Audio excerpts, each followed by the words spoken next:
आप सभी को जय मसीह की द बाइबल पोर्शन में आपका स्वागत है। हमारा आज का वचन है विलाप गीत की पुस्तक पहला अध्याय वचन 13 से 22। उसने ऊपर से मेरी हड्डियों में आग लगाई है और वे उससे भस्म हो गई। उसने मेरे पैरों के लिए जाल लगाया और मुझको उल्टा लौटा दिया है। उसने ऐसा किया कि मैं त्यागी हुई सी और रोग से लगातार निर्बल रहती हूँ। उसने जुए की रस्सियों के समान मेरे अपराधों को अपने हाथ से कसा है। उसने उन्हें बटकर मेरी गर्दन पर चढ़ाया और मेरा बल घटा दिया है। जिनका मैं सामना भी नहीं कर सकती, उन्हीं के वश में यहोवा ने मुझे कर दिया है। यहोवा ने मेरे सब पराक्रमी पुरुषों को तुच्छ जाना। उसने नियत पर्व का प्रचार करके लोगों को मेरे विरुद्ध बुलाया कि मेरे जवानों को पीस डाले। यहूदा की कुमारी कन्या को यहोवा ने मानो कोल्हू में पेरा है। इन बातों के कारण मैं रोती हूँ।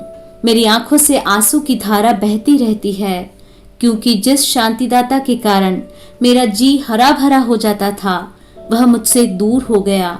मेरे बच्चे अकेले हो गए, क्योंकि शत्रु प्रबल हुआ है।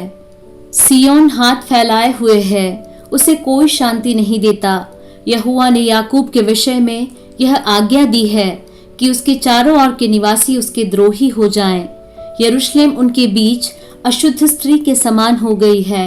यहोवा सच्चाई पर है, क्योंकि मैंने उसकी आज्ञा का उल्लंघन किया है। हे सब लोगों, सुनो और मेरी पीड़ा को देखो। मेरे कुमार और कुमारियां बंधुआई में चली गई हैं। मैंने अपने मित्रों को पुकारा, परंतु उन्होंने भी मुझे धोखा दिया। जब मेरे याजक और पुरनिये इसलिए भोजन वस्तु ढूंढ रहे थे कि खाने से उनका जी हरा हो जाए, तब नगर ही में उनके प्राण छूट गए। हे यहोवा, दृष्टि कर, क्योंकि मैं संकट में हूँ। मेरी अंतड़ियां ऐठी जाती है। मेरा हृदय उलट गया है, क्योंकि मैंने बहुत बलवा किया है। बाहर तो मैं तलवार से निर्वंश होती हूँ और घर में मृत्यु विराज रही है। उन्होंने सुना है कि मैं कराहती हूँ, परंतु कोई मुझे शांति नहीं देता। मेरे सब शत्रुओं ने मेरी विपत्ति का समाचार सुना है। वे इससे हर्षित हो गए कि तू ही ने यह किया है, परंतु जिस दिन की चर्चा तूने प्रचार करके सुनाई है, उसको तू दिखा, तब वे भी मेरे समान हो जाएंगे।